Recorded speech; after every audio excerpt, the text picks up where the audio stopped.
G'day golfers. Ever found yourself redirecting blame and making excuses after having an absolute shocker on a golf course? I know that I have. Range was closed, I was a little cold, didn't warm up, I hit it in those 3 old divots. Then we have the podcast for you. We focus on how to fundamentally own your swing. Strike it pure and consistently shoot in the 70s. Be it if you're a weekend hack, retired and playing daily, a school phenom, or a tour professional.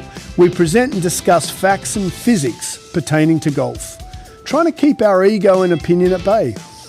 We dispel myths such as keep your head down, bend your knees, or my all-time favourite, game improvement irons. So stop drinking that mythical Kool-Aid and have a sip of ours. I think you'll find it both inspiring and refreshing. I'm Scott Young, founder of Swing, PGA professional and ex-tour player. And together with physical therapist Dr. Sean Joyce, welcome to Pivot the Path. G'day golfers and good morning, SJ. Good day. How are you, sir? Doing well.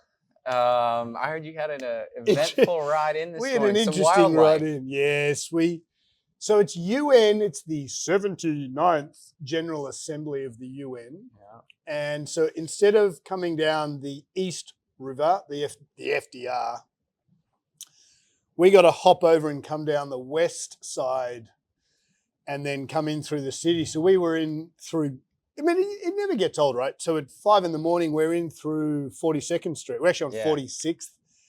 Just that light. So I wonder what their power bill is. Bright. It's so bright. But I come through there every day on the way here. Sometimes 3 or 4 times through Times Square every day. It's an amazing, it's pretty wild. It's funny. I mean, you're a Colorado boy. I'm a Sydney boy. And Rosie's a Missouri girl. So it is wild just to stop and think that we've ended up in New York City. I would never have, I came here for a weekend. That was 18 years ago. Yeah. I feel like it's a place, Times Square, is desperately avoided by local New Yorkers. Oh, can't stand I pass through it quickly. I'm on my scooter. So walking through it's a different story. Can't stand it. But when you go through fast, it is pretty cool. It's so cool. And then we've got the UN on. So this is a big debate. Look, obviously the UN does some amazing things for the globe. It's the 79th General Assembly. I think this week they're talking about the Pact for the Future. So they've got a couple of C's: climate change, conflict, and crisis. We love what they do. Like, obviously it's so important, but general New Yorkers can't stand it. I mean, it's just an absolute nightmare. What did we say the delegates were? Yeah, 120. Yeah, anywhere in leaders. This part of the city, kind of near the big UN buildings, it's just chaotic. It's and chaotic. They barricade certain buildings up where there's important people staying. And Prezzo's here. He's always stays one block up. So whenever the president comes into town, I mean, it's kind of hard to get anywhere in the city. Best bet is just being underground for the most part. Get on the trains. Yeah, get on mass transit. Mm-hmm. So that's always fun. So we've got more Secret Service than you can poke a stick at this week. Yeah. So that's always interesting. So good luck this weekend, UNers. We've got a lot of consulate generals who are members of Swing. News from the fairways. We've still got a fair bit going on. Some stuff going on, to talk about. Lydia Ko just win more events. Yeah. Wins again. Yeah. Where are they seen playing? her name on the top of a lot of leaderboards. I mean, Nelly Olympic Coro gold. was winning a lot, of course, this year, but she's been up there quite a few Lydia Ko times smashed well. it. So she won the Kroger Championship. She won by, she shot 63, wins by 5. Yeah, that's commanding victory. She just gets it done, the New Zealander. Yeah. Shout out to all our New Zealanders watching. Yep. Ever been to New Zealand? No, long ways. It looks amazing. I'd love to go. Yeah, Carry Cliffs. We should get out and play Carry Cliffs and then pop over to Australia, play New South Wales, my Scott, favourite golf course. Have you heard or played Cape Kidnappers? No. It looks Gotta get there. So cool. Looks insane. That's one of those ones I always see, and it's like on this bucket list of mine, but it just seems so far away. We've got to get to that part of the world. So we've got obviously tons going on in here as we kind of literally explode from within. We've got to try and get international golf, which we will do. I would love to I'd love to go back to Scotland. I'd love to do that. Mm-hmm. So my goal for you and I is literally a backpack and a set of clubs, 2 change of clothes, and for 4 days we're going to do the far north Scottish coast. That'd be amazing. It takes 3 days to get there, and you're going to be playing this literally a paddock, but it's pretty cool. And then the other way is the other side, go down under. Okay. And Kidnappers, and then I'm going to pronounce this incorrectly, Banbangle Dunes in Tasmania. Okay, yeah. Same thing. Yeah. And then New South Wales is my favourite track still. Cool. Yeah, we've got a map of it sitting on the desk right there. Yeah, so we got so much golf to play. And then Ireland, you could just do Ireland for days. Yeah, so many good All this stuff. We didn't get out to play last week because we couldn't find a course. Yeah, I was thinking about it. So I know we have a member in here who loves going out to Bethpage to play, but it's a really difficult booking system. So for anyone who's tried to play out there, you either show up at 3 a.m. and wait forever, or you try and get a tee time online, but they're gone within a fraction of a second when it goes live. So the thought there has been someone or many people have, put together bots or things that will just grab tee times real quickly before a human could. Yeah. But it seems like the rest of the public courses around here, same thing going on. The tee times the last 2 weekends have been gone, a week out. But in our case, we ran into also a corporate event at some courses. Yeah, it's a bit of a frustration. I mean, Nico is a doctor of math or thereabouts, and he creates bots for a living, and his bot got superseded by Bethpage bots. Mm-hmm. So it's the home of the Ryder Cup next year. Obviously, it's going to go ballistic, but we would like the state organisation running the state park to be a little more honest in how they present their tee times and get rid of the bots because we can't play. Yeah, it makes it really difficult. Live Team Championship. Yeah. Did you watch the Live? Not a whole lot. I find it a little bit hard to get into. Yeah, the old Live's a bit hard, but team golf is just different than what we're used to. Yeah. And there is something about like seeing pro golfers in shorts that just when you're so used to seeing it a certain way, it just looks a little different. Yeah. It'd be like if you were going to get a new knee. To me, this is how I view golf pros in shorts. And the doctor comes in flip-flops. And you're like, really, dude? Which reminds me, when I dislocated my shoulder, which I've done about a dozen times, but the last time I did it was about 5 months ago, and I haven't done it for about 20 years. And I was in Greece, and all I remember is I passed out. It actually had dislocated out for about 3 hours. Oof. So the boys gave me a couple of beverages to numb the pain. Shout out Ash, Jeffo, Framo. And all I remember is a doctor came to Eos, we're in Greek islands, and we were playing basketball, and I went up for a shot, and someone blocked me, and out it went. And I remember this flip-flop, we call it a thong, flip-flop on my right chest as he then he just gave you the gave me distraction. The junk. Yeah, yikes. Yowzers. So interesting. So I just think, getting back to it, they should wear long pants, but that's just me. So anyway, the Aussies won, the Rippers. Yeah. Cam Smith. Cam Smith also, one of those people that when he went to Live, you just stopped hearing about. Yeah. And he was at that point really playing well on PGA Tour. Golf, And then it kind of just feels like, it's been gone. And then in any of the majors where they've come back together, he hasn't been, quite in contention. Yeah. So, it's kind of nice to hear his name again, but it's a weird place the world of golf is at right now. I would imagine, and I've never met Cam, but I would imagine he's a bit of an Aussie lad. And I would imagine, and this is just my opinion, that he's been given his 120 million or whatever he has, and he's a little bit of, I'm not going to sweat it. Doesn't have to work as much. I know he's a big fisherman, so he does things outside of golf. Good on you. He's probably enjoying his life. Yeah, I think it's fantastic. Extra. Yeah. As in, not for golf. I'm frustrated for golf that we don't get to see Cam being pushed. But I mean, that's generational wealth. Mm-hmm. So good luck to you. If someone gave me generational wealth, I'd be like, peace out, suckers. I'll see you in 20 years. Yeah, I'd be quite happy fixing Ferraris and fishing. That would be my dream. Yeah, pretty nice. And then DP Tour. This is a lot went on. So I think our podcast here is designed to talk about what's going on in the golf world, keep it honest, keep it factual. We mentioned that Rory's not mentally where he needs to be, and yet here he is again, coming runner-up second in the DP Tour. He's just physically, it's perfect. I mean, it's so good. Yeah. Just lacks that killer instinct, the poor bugger. And so one thing I noticed, I was watching it yesterday, and when Billy Horschel, so they basically had a second playoff hole, and they had the same putt, albeit from about a 15-yard width away. And Rory went first and hit a pretty good putt, and it just missed the hole. Mm-hmm. And he gave Billy the exact read. Now, it was the third time they'd played that hole in 20 minutes. Yeah. And then Billy drained it for an eagle. Yeah, it's pretty clutch.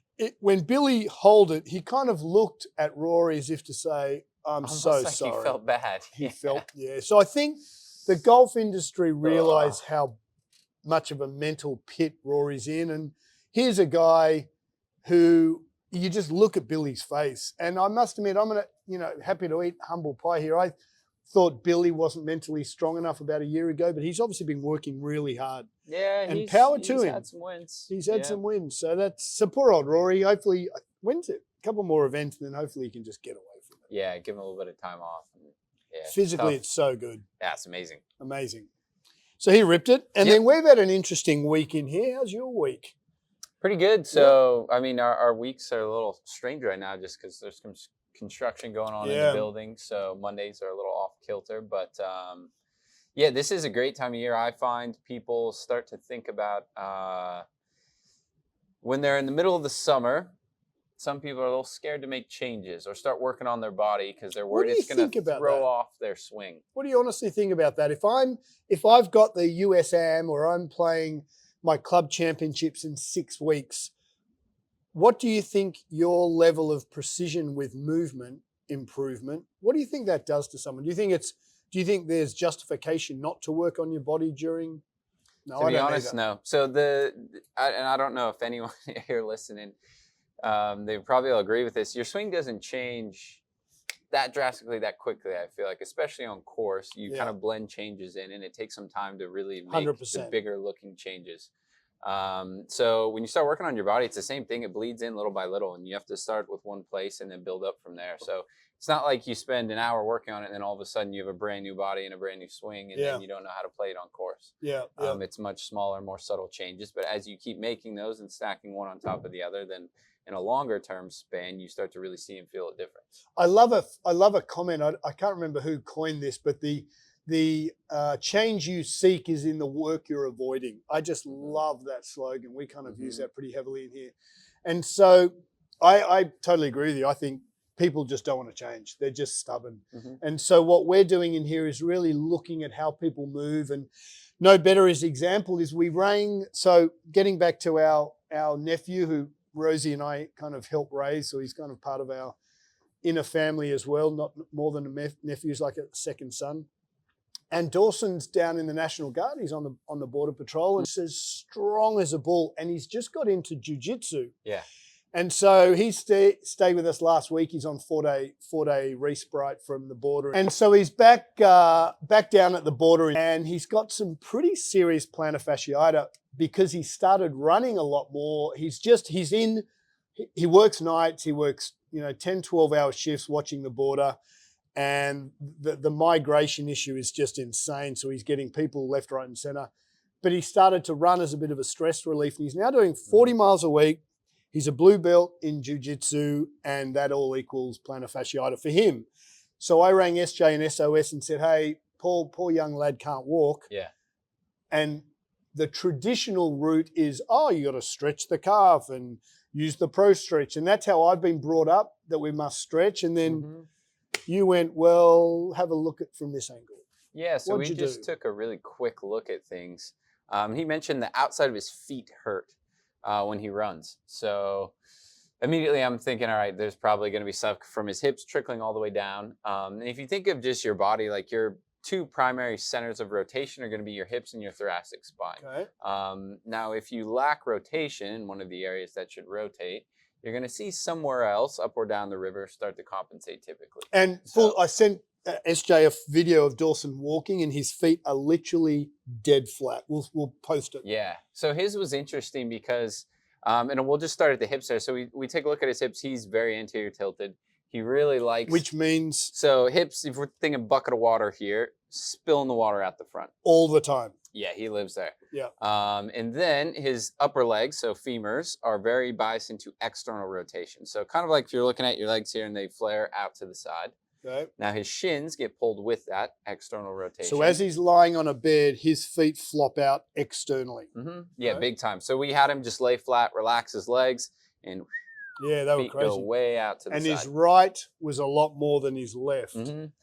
So right now, I'm just looking at this whole system, hips downwards. We're external rotation at the hips, upper leg external rotation, lower leg external rotation. Well, his body needs internal rotation for many reasons, which we don't need to go into now, but the only place left, we've got his ankle and his foot to get that internal rotation. So he also went with his ankles there.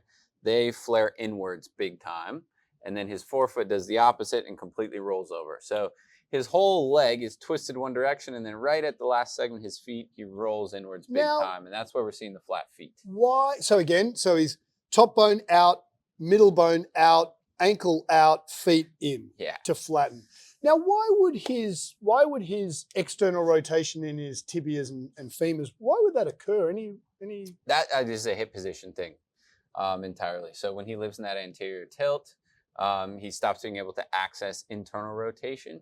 And so he just becomes biased towards external rotation. And the longer that goes on, then it starts to pull the tibias, the shins outwards with it. So it starts with tilt that affects rotation. I actually didn't know your tibias could rotate. Yeah. So we're looking for about 20 degrees of rotation. That's this guy. Shin.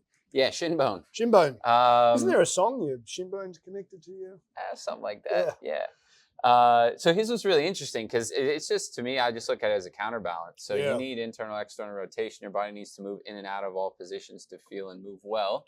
And if 3 big important segments of his body are stuck only in one of those rotations, then his brain's going to find the internal somewhere. And that's where he's got a big compensation at his feet. And we just want to explode swing to assist athletes. Like, it doesn't have to be a golfer. It can be the kid who's trying to get Division I in lacrosse or softball, or our eldest is rowing and you've rehabbed her shoulder. She's back rowing in a boat with 0 pain after 4 months of tearing a rotator cuff. So what we're proving here are the systems at swing are absolutely second to none. And this was really interesting to me because young Dawson's a very, very good athlete. And so again, his top bone external, middle bone external, ankles external, feet roll in to be flat. I mean, his feet will post it are dead flat. But his internal rotation when you got him on the bed was really good. Actually not too bad. Yeah, so he actually has a gap between his femoral head and his acetabulum. So where his bloody bone goes up into his pelvis. So he's a good candidate. Not that Dawes plays a lot of golf, but he could play really good golf. But to your point, he couldn't access it. Yeah. It'd be difficult. And just for everyone to kind of close the loop on just why he's getting some pain, and then there is actually a big application for golf here, which is part of the reason we're talking about it. Yeah. But so he pretty much, with all that external, all his weight is pushed out into the outside of his feet. So his pain's actually not the classic like plantar fasciitis under his foot in the fascia there. Yeah. What is plantar fasciitis? Just it's like an inflammation of the fascia that runs underneath your foot. So it connects. It's just connective tissue. It's kind of like I explain to people. It's like the casing of a sausage. You have a muscle. Surrounding that is the fascia, like around a sausage sort of deal, and it keeps it intact, compartmentalizes muscle for muscle, but then it interconnects through your entire body and develops everything. Important, right? So a really important system.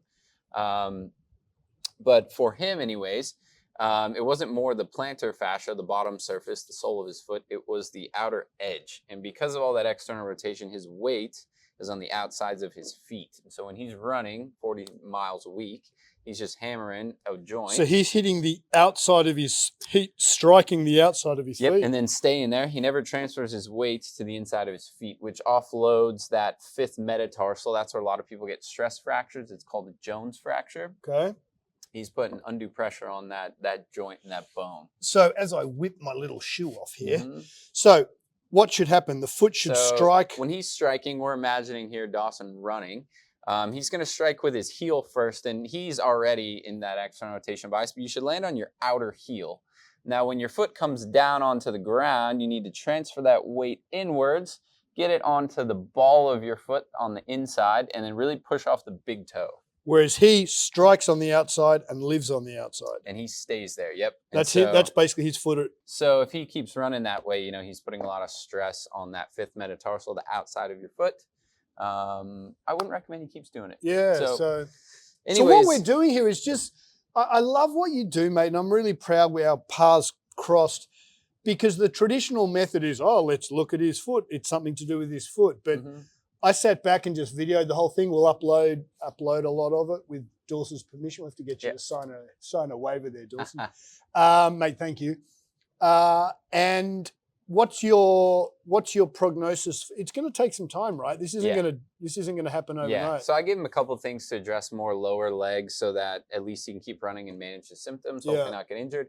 But I'd be working all hips to start for the most part. So the cool thing with him, if we would have had, a full, hour to spend, we would have repositioned the hips. That's going to pull his femurs from external more straight into internal rotation. Then we can work on getting the tibias, the lower leg, to also get to a more straight neutral position. Yeah. And usually after you make that change, if we then look at his feet again, we're going to see them flipped inwards a lot of the time. Interesting. And it's all just the foot reacting to what's going on above it. So, which is interesting because he came in and I had suggested very incorrectly, I'd suggested maybe we should look at orthotics for you if you're continuing to run. And I think the biggest difference between what we're doing here at Swing and the 8,000, there's 8,000 physical therapists just in New York City here. And the big difference with us is that, Sean, you take a step back and my brain, and I've worn orthotics every day since I was 16, and you could argue, well, maybe at 50, that's probably a little too late. But you said to me, which blew my mind actually,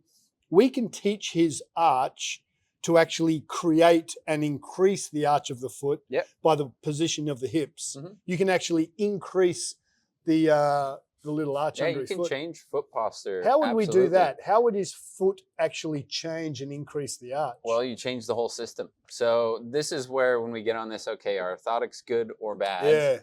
It depends on the situation. Yeah. So in his case, we build orthotics up to match where his foot is really sitting right now. And it's going to get stuck that way. So it incentivizes his whole lower system from the hips downwards to stay in this external bias, and then the feet really compensating big time. So if you give him orthotics, it raises his arch, which forces him on the outside, which forces his body, femur and tibias, to stay in external rotation. Yeah, so if he was a golfer, he wouldn't be able to internally rotate. No. So it's going to fight him every step of the way. And then the issue is his feet then are not doing the work. So he's not building up any arch and foot strength. Yeah. And as time goes on, he'll get weaker and weaker in his feet. So when you take him out of the orthotics and he's walking around, his feet are going to get flatter, flatter, flatter. And it is going to make things worse. Dude. So being someone young like him, I would much rather see him start working on the upper body, or the up the chain. So hips and then upper, lower leg, then into the foot and ankle. And start just building up a new strategy for his brain to use, which will in time build that arch up, and then he can run, get pressure on the inside of his foot, off to the outside, and then not be stuck in orthotics the rest of his life. This is all kind of just as I'm thinking here. So getting back to the Vibram, the flat, the no shoe socks running style of shoe. Okay, yeah, like Vivo. Yeah. Okay, yeah, the barefoot shoes. The barefoot shoes. Yeah. So in theory, that's what they were trying to have a conversation with their customer about, but without the knowledge that you have about the hips. Yeah, so it's interesting. You take someone with a shoe like that. If we throw Dawson right into a barefoot shoe, he's going to go run 40 miles and be in more pain than he's ever been in his life. Yeah. He needs cushion on the outside of his foot right now, the way he's using his body. Yeah. Now, I'd love for him to work towards that one day. Interesting. It allows your foot to build up strength, start supporting itself on its own, and then your rest of your body has to match that. But he needed to know first how to control his foot, what position to put it in, what position to keep his hips in. So it wouldn't be a good fit for him right now. And so your goal, say for us, our goal is to get all our members to scratch. A goal for Dawson might be in 12 months' time to run in those with zero pain. That would be an interesting. That'd be an awesome thing to shoot for, and I think super achievable. Yeah. And I was telling him he might have a predisposition genetically towards flatter feet. Yeah.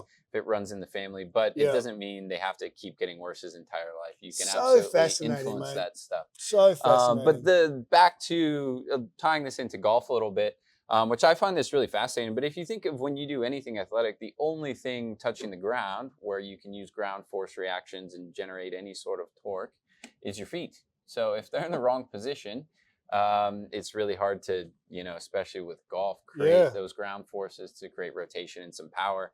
And where you have pressure on your feet is going to tell your brain what muscles in your leg and hip especially need to work. So for anyone who's listening to this and maybe feels like, all right, they don't use their glutes very well or don't feel them working very much, if they very simply, when you're doing your next exercise, or even if you're in your golf swing, so I'll just use the example of like a right-handed golfer. If you're going to load into your backswing, at the very top of that, we want to create tension in the glute, of course, right? So you can use that to open the hips up leading on the downswing. if you try and keep pressure on the inside of your foot, so inner ball of your foot, inner heel, as you go into your backswing, it's going to help you access that glute. Your brain's going to make that muscle more active and create more tension. Now, as you actually shift your body mass, the weight will get a little more outside of the foot, but if you have the feeling, whether you're golfing or when you're working out, that you keep pressure on the inside of your foot, you're going to feel a whole lot more glute actually working, and you'll train it better. Yeah. So that's a really easy way just to think Love of that. Where's the pressure at in your feet, and you can think about it when you're running, when you're walking. If you're like Dawson and the outside of your foot hurts, start getting more pressure to the inside of your foot. I'm pretty sure it's going to relieve a lot of that. It parallels what we're trying to do with the clubs here, in that we're trying to say game improvement iron is like an orthotic, in that it's just band-aiding what we're here to try to do, which is fix the root problem. What is the essence of swing? We make sure that the root problem is fixed so that the chain continues. That improving of the root issue is what our whole business, you and I, built around, is that we just do not band-aid people. Now, getting back to the whole ethos of swing is that we're here to fix the root problem for the next 40 years. You could absolutely shove Dawson into an orthotic and say, peace out, off you go. He'll feel a little better right now, but 10 years time, stress fracture is what I worry about for him. So I think of it as same thing like you said with the game improvement irons. You know, it keeps you stuck in the strategy you're using, whether that's the swing you're making. It allows you to keep making it, and you'll have a little less of a dispersion on your miss. You get down to a 12, 13 handicap, and that's where you live. Or same with the orthotics. It allows you to keep the same strategy your lower body's using, but you get out of those orthotics, or you keep ramping up, and eventually, disasters about to come. I mean, this has all come from me spending, 7 years on crutches and in a wheelchair, because I think looking back, I remember I was a guinea pig at Royal North Shore Hospital in Sydney at the age of about 15 from memory. And I used to sit or lie in the hospital bed, and I would have all the registrars come in. I had hundreds and hundreds of doctors, and they would come in and test my knees. And Sean was he was the head of our Royal North Shore Orthopedics. And he said, you're not allowed to tell them the word dislocate, but I was the test for all these doctors trying to get through their final exams. And I was with a South African lady who had double dislocations in her knees as well as her and I. She was about 40, and they took her kneecaps out in Johannesburg. I'll never forget this. And so the doctors, the young registrars would come in, and her and I was sitting in a bed next to one another, and she had no kneecaps. They removed them because they kept on dislocating. She was hypermobile like me. So the reason swing is here, and we're so different to every other platform, the guys out in LA, we're different to every indoor facility because of the personal struggles that I've had that we've now overcome. So at 50, mate, thanks to you, and you've allowed me to look differently at my body type, and just to get rid of the Band-Aid. We're here to improve you holistically. Yeah.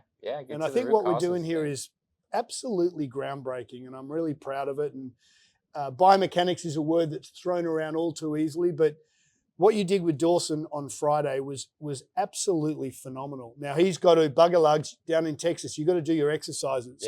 So you said to him, you've got to feel like, so I'm very knock-knee. I mean, he and I are so different, right? Yeah. You said you got to walk like you're almost not knocking your knees together, but you said trying to roll your feet inwards. Yeah. So you want to come from his lower leg, getting that internal rotation. So he's got to do the Zoolander.